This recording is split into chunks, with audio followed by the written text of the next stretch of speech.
మనస్సు పొట్టి కాదు, పొడుగు కాదు, పొడుగు రంగు ఎరుపు కాదు, నలుపు కాదు, మంచి కాదు, చెడ్డ కాదు, అన్ని రకాల కలిసిపోయింది. ఏ క్షణం ఏం మారుతుందో తెలియట్లా.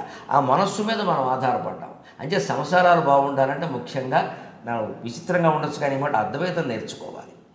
అంతేకాదు వైరాగ్యం నేర్చుకోవాలి ముందు. అసలు చాలా గొప్ప విషయం ఇది. చాలామంది పెళ్లి చూపుల్లో మొదట వేయాల్సిన ప్రశ్న మీకు వైరాగ్యం ఉందా లేదా. జన్మలో ఎవడు వేడి ప్రశ్న, కానీ అలా వేసిన వాడి సంసారమే బాగుంటుంది. అంటే ఏమీ లేకపోయినా మీరు నాతో కాపురం చేయగలరా? వైరాగ్యం అది. ఇవన్నీ ఏదో నేను ఇవాళ ఇన్ని ఉండడం వల్ల దగదగలు కంకణాల వల్ల నేను లంకణాలు ఉన్నా నువ్వు నాతో కాపురం చేయగలవా? అప్పుడు ఆ సంసారం నిలబడుతుంది. అంతేగాని వాళ్ళు నెట్లో పెడుతున్నారు శుభ్రంగా ప్యాకేజీ లీకేజీ అని. అత్తగారు ఉండొద్దని పెడుతున్నారమ్మా. ఏం పాపం అది?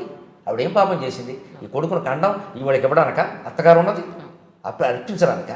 ఎలా మాట్లాడతారండి అసలు మనుషులేనా? ఇప్పుడు చదువుకున్నవాళ్ళ అమ్మ ఏం బర్త్డేలో భరించదండి నా ఈ తల్లి చెప్పేస్తుంది. ఇక్కడ ఈవిడ బర్త్డేని ఎవరు భరించాలి? ఎందుకు వస్తుందంటే అది వైరాగ్యం ఉండాలి బాగా. ఏమీ లేకపోయినా మనం బతకలేమా? అప్పుడు దంపతులు బాగుంటారు. ఈ కండిషన్లు ఏమిటి? ఇంత ఆస్తి ఉండాలి, ఇంత ఉద్యోగం ఉండాలి, అది గవర్నమెంట్ ఉద్యోగం అయి ఉండాలి, ఇన్ని లక్షలు రావాలి. ₹1,00,000 ఈ రోజుల్లో ఒక జీతమా అండం విన్నానమ్మా. మరి ఎంత వస్తే జీతం అమ్మా? ఇవి ఆ మనస్సులో ఉన్న వాంఛలు. ఆ మనస్సు మనకు అర్థం కావట్లే. వేదాంత శాస్త్రం ద్వారా వైరాగ్యం ద్వారా మనస్సు శూన్యం, అది ఎప్పటికప్పుడు మారిపోతూ ఉంటుంది. మనస్సు ఒక మిథ్య, అది ఇలా ఉందని చెప్పలేం. అంటే లేదంటే లేదని కాదు, ఎలా ఉంటుందో తెలియదు. ఎలా ఉంటుందో తెలియదు అని అర్థం చేసుకోవడం వీడు అర్థం లేని మాట. అంటే అర్థం చేసుకోవాల్సిన అవసరం ఏం లేదు అక్కడ. ఎలా ఉంటే అలా సర్దుకోవాలని నిర్ణయించుకో. వారు సర్దుకుంటారు, వీరు సర్దుకుంటారు. సర్దుకోలేని పరిస్థితులు ఉంటే భగవంతుడు నిర్ణయిస్తాడు. అది ప్రత్యేక సంసారం, మనం మాట్లాడుకోకూడదు. అప్పుడు మనుషులు అర్థమవుతారు. ముందు ఉండవలసింది వైరాగ్యం. నేను తాళి కట్టించుకున్నాను, నేను తాళి కట్టాను, అగ్నిసాక్షిగా ఇద్దరం ప్రమాణం చేశాను. 6 100 అవని, 100 6 అవని, తాడు పేడవని, పేడు తాడవని. ఆవిడతోనే సంసారం, ఆయనతోనే సంసారం.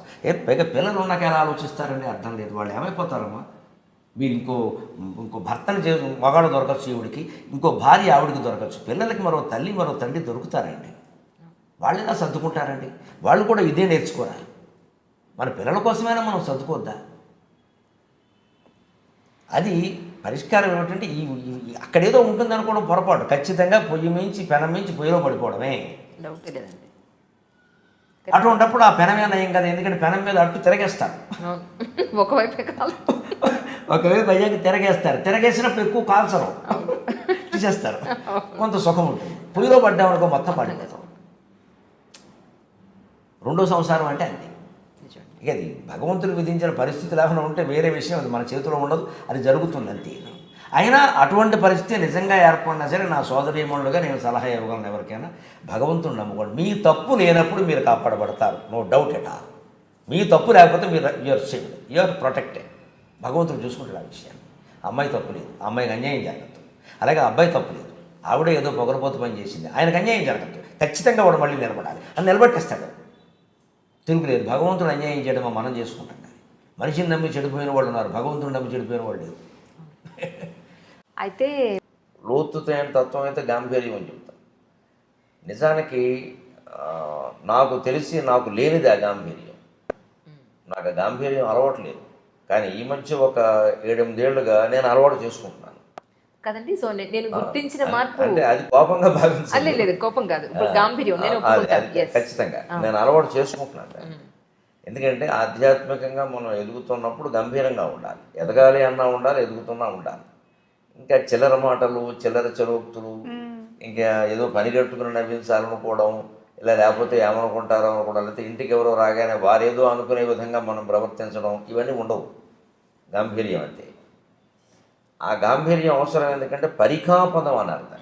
అంటే మన హృదయం ఒక కోట అనుకోండి. మన హృదయం ఒక కోట. ఆ కోటలోకి, కోట అంటే దుర్గం కదా, శివుడు దుర్గాధిపతి, దుర్గాదేవి భర్త కదా.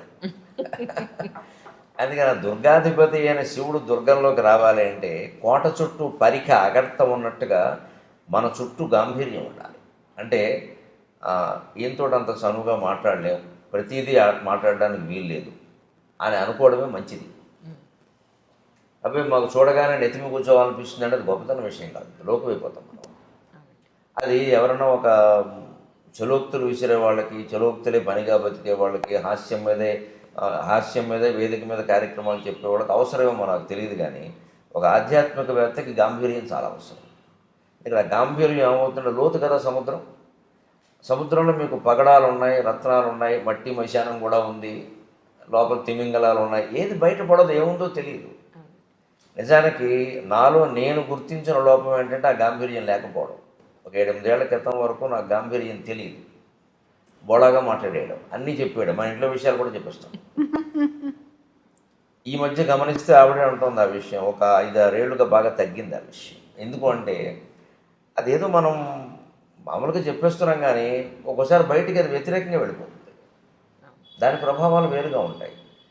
అది సహజంగా మాట్లాడడం, బోళాగా మాట్లాడడాన్ని సహజంగా తీసుకునేవాడు తక్కువ. మామూలుగా మనకి పెద్దవాళ్ళు చెప్పే మాట ఒకటి ఉంటుంది, నేను నువ్వు పొగుడుకోకు, ఎవడో నమ్మడు, నేను నువ్వు తక్కువ చేసుకోకు, అదే నిజం అనుకుంటారని.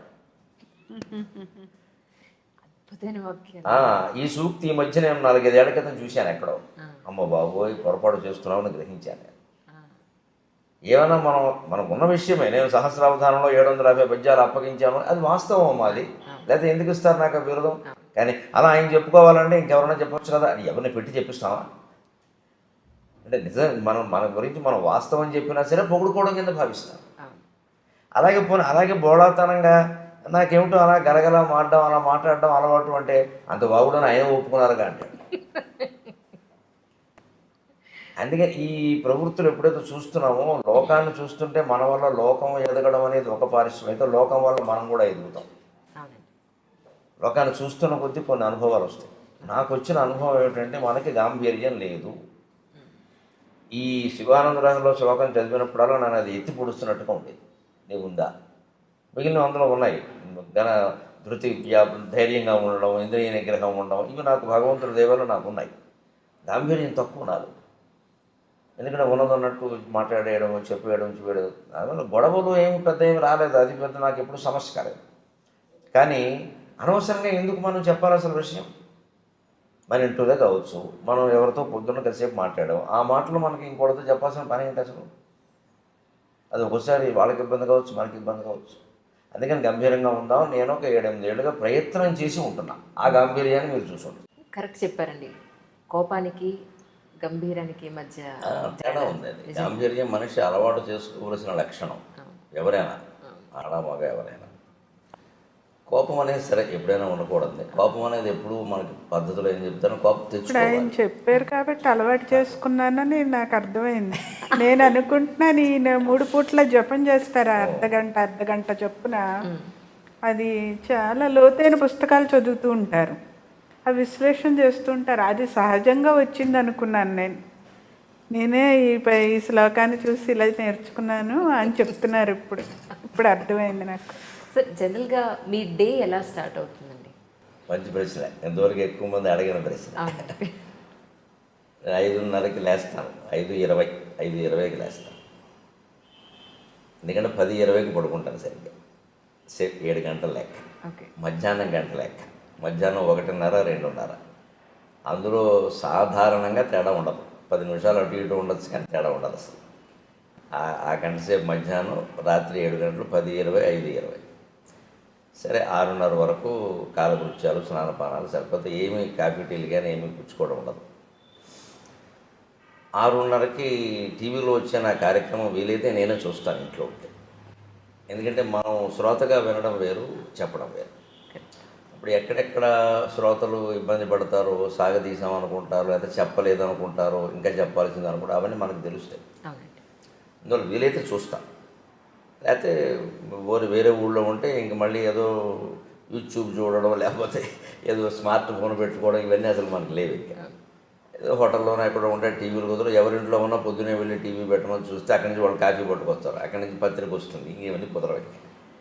ఏదో వారంలో 1-2 రోజులు కుదిరితే చూస్తాను, లేకపోతే వెంటనే నా జపానికి నేను వెళ్ళిపోతాను. సరే, సహజంగా మనకి కులాచారం ప్రకారం వచ్చిన సంధ్యావందనం ఉంది, అది గాయత్రి జపం. అది అయిపోయాక 8 వరకు పూర్తిగా నా జపదపాలు, పారాయణలు ఉంటాయి. నాకు పొద్దున్న సంధ్యావందనం తర్వాత నేను చేసేది ప్రత్యేకమైన జపం ఏం లేదు, గాయత్రి జపం ఒకటే. తర్వాత ఎక్కువ పారాయణ చేస్తాను. అంటే పారాయణ అంటే మళ్ళీ ఒకటే రోజు విష్ణు సహస్రం, రోజు లలిత సహస్రం ఇలా నియమంగా చదవడం కాదు. గ్రంథ పఠనం అనాలి, దాన్ని పారాయణ అనడానికి లేదు. గంటలో 6 పుస్తకాలు చదువుతాను. ఓహో. ఒకటి శివపరమైంది, ఒకటి విష్ణుపరమైంది, ఒకటి అమ్మవారి పరమైంది. మన హిందూ ధర్మంలో వీళ్ళు ప్రధాన దేవతలు ఈ ముగ్గురు. అవునండి. ఇంకొకటి ప్రత్యేకం 10 నిమిషాలు శంకర సాహిత్యం, శంకరాచార్య సాహిత్యం. తెనాలి సాధనా గ్రంథ మండలి వాడు 21 పుస్తకాలు వేశాను. భగవంతుడి దేవల్ల ఆ 10 నిమిషాల సమయం పెట్టుకోవడం వల్ల నేను సుమారుగా హైదరాబాద్ వచ్చాక మొదలుపెట్టిన ఆ సాహిత్యాన్ని 8 ఏళ్లలో 21 పుస్తకాలు పూర్తి చేశాను. ఒక్కొక్కటి 400 పేజీలు ఉందే పుస్తకం. అమ్మ బాబోయ్. ఒక్కొక్కటి 400 పేజీలు ఉంటుంది. ఓ. రోజుకి 10 నిమిషాలు మాత్రమే కేటాయించి నేను 8 ఏళ్లలో 21 × 400 అన్ని పేజీలు పూర్తి చేశాను. Okay okay. అలాగే శంకర సాహిత్యం యోగ వాసిష్టం నాకు బాగా ఇష్టమైన గ్రంథం. నాకు పూర్తి నిశ్చింతైన జీవితాన్ని ప్రసాదించిన గ్రంథం నిజంగా. వాల్మీకి మహర్షికి, వశిష్ఠ మహర్షికి నేను రుణపడి ఉన్నాను నిజంగా. దాన్ని రచించింది వాల్మీకి, చెప్పింది వశిష్ఠుడు. అది నా మీద ప్రభావం చూపించినంతగా మరి ఏ గ్రంథం చూపించలేదు. నా జీవితం కూడా నా మీద అంత ప్రభావం చూపించలేదు, ఆ గ్రంథం అంత చూపించింది.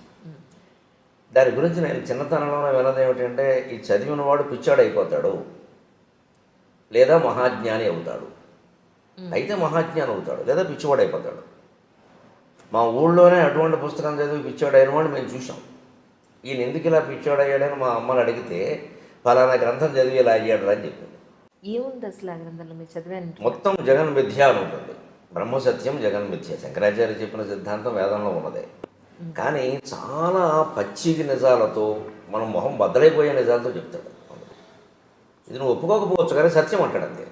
అందరూ చదవచ్చు అంటారా? అందరూ చదవచ్చు, కానీ అంటే దానికి తగిన పరిపక్వత ఉండాలి. ఇప్పుడు ఆ పరిపక్వత లేకుండా చదివితే పిచ్చాడు అవుతారు. మా ఊళ్ళో నాయుడు అని ఒక ఆయన ఉండేవాడు. ఆయన ఇలా పాపం తిరుగుతూ ఏదో ఆయనలో పద్యాలు పాడుకుని మాటలు పాడుకునేవాడు. అతను అందరూ పిచ్చివాడు అనేవారు. మా అమ్మని ఏమిటమ్మా అతను అంటాడంటే, అతను 2 పుస్తకాలు చెబుతారా, యోగ వాసిష్ఠ అంటే అదొకటేను, సీతారామాంజనేయ సంవాదం అని ఒకటి ఉంది తెలుగులో. పరశురామ పంతులు లింగమూర్తి గురుమూర్తి గారు రచించాడు. అంటే సీతాదేవి హనుమంతుడు కలిసి రామతత్వం గురించి చర్చిస్తారు. సీత చెబుతూ ఉంటుంది, హనుమంతుడు వింటూ ఉంటాడు, ప్రశ్నిస్తూ ఉంటాడు. ఈ 2 చదవడం వల్ల వాడు ఎలా అయ్యాడని అంటున్నాడు రా అన్నారు. నాకు అప్పటి నుంచి ఆ 2 చదవాలని పట్టుదల. చదవలేదు ఇంకా మీరు అవి? 2 పూర్తి చేశాను, 2 చదివాను, అయినా కాలేదు. అదేంటున్నాను మరి. అయ్యారో లేదా ఆవిడ చెప్పాలి. ఇప్పుడు నేను కాలేదని నాకు లేదండి, మీరు పిచ్చాడనంటే నేను చేయగలిగిందండి. ఆవిడ చెప్పిందే నిజం. మన గురించి మనం ఏమనుకుంటాం అన్నదానికంటే ఎదుటి వాళ్ళు ఏమనుకుంటారు. పోనీ ఎదుటి వాళ్ళు అంటే ఇప్పుడు మీ పోటుగాడు ఎప్పుడో పరిచయం అవుతారు. ఆవిడ ఇచ్చి కాపురం చేస్తుంది. లేదంటే నేను ఖాయంగా పిచ్చిపోవడానికి ఆవిడంటే ఇంక మాట్లాడడానికి వెళ్ళలేదు నేను. అదే నిజం. కానీ కాలేదు. ఏమంటారమ్మా మీరు? సార్ మీ మీదే వదిలేరు. ఆవిడ ఏమంటుందో నాకు తెలియదు, కానీ నేను ఎలాంటప్పుడు జోక్ వేస్తాను సహజంగా. నన్ను పిచ్చాడని ఆవిడ అందనుకోండి, కాకపోతే నేను ఎందుకు చేసుకుంటాను అయిపోయా. కాబట్టి నన్ను చేసుకున్నాను, మంచివాడు అయితే నేను ఎందుకు చేసుకుంటాను, ఇంకేముంది, గొడవ లేదు అంతే.